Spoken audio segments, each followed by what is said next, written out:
Hello.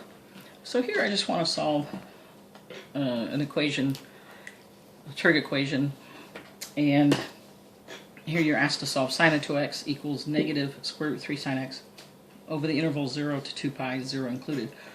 So here you're using a trig identity, so sin of 2x is the same thing as 2 sin x cosine x. Now, in some of the equations, I just want to make this little comment. I'll do a substitution in here and let 2x equal theta, but that wouldn't be useful here because I have a 2x, so I have a double angle formula here and a single angle formula here, so that really wouldn't do any good. I would still have two different kinds of angles, so that wouldn't be useful. So I want to get them into single angles, and I forgot, oops, that's an x there. So 2 sin x cosine x is equal to negative 3 sin x. Now we're all at single angles. And now, what I want to do is factor, and I just want to mention here, what I don't want to do is divide by sin x. Do not do that. Let me remind you, in algebra, if you had something like 2xy equal to x, right, and you just divided by x, right, what you'd have is 2y equals 1. And now you'd have y equals a half, okay? But what happened when you did that? Well, you lost the solution. Because really what should have happened is you bring everything to one side and set it equal to 0, 2xy minus x equals 0. And then you factor.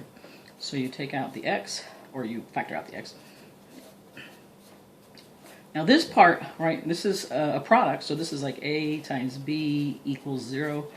So if I have a product equals 0, one of the factors has to be 0.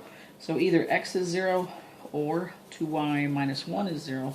And here you'll get your y equals a half. So this is that same as that, but you would lose this solution, x equals 0, if you divide through by x. So don't do that.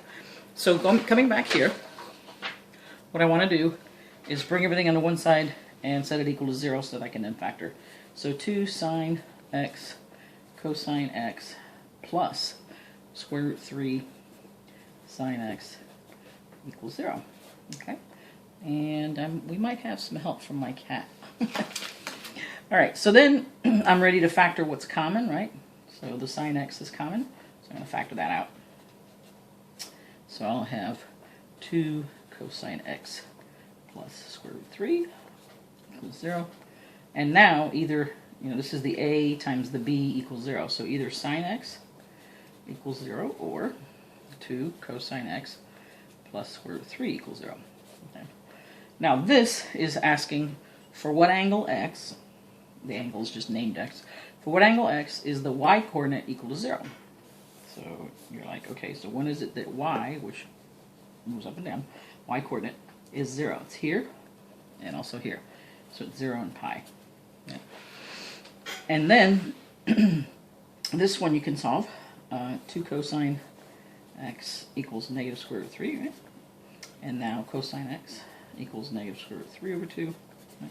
So this is asking for what angle x is the x coordinate, a length of negative square root of 3 over 2. So here, and again, you could just say theta if you wanted to instead.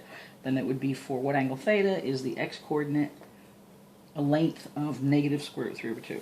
So you're like, okay, where is it that you're moving in the negative direction? A lot. So here and here. So 5 pi over 6 and 7 pi over 6. Right? So those are solutions in 0 to 2 pi, so it would be 0, 5 pi over 6, pi, and 7 pi over 6. All right. Thanks so much for listening.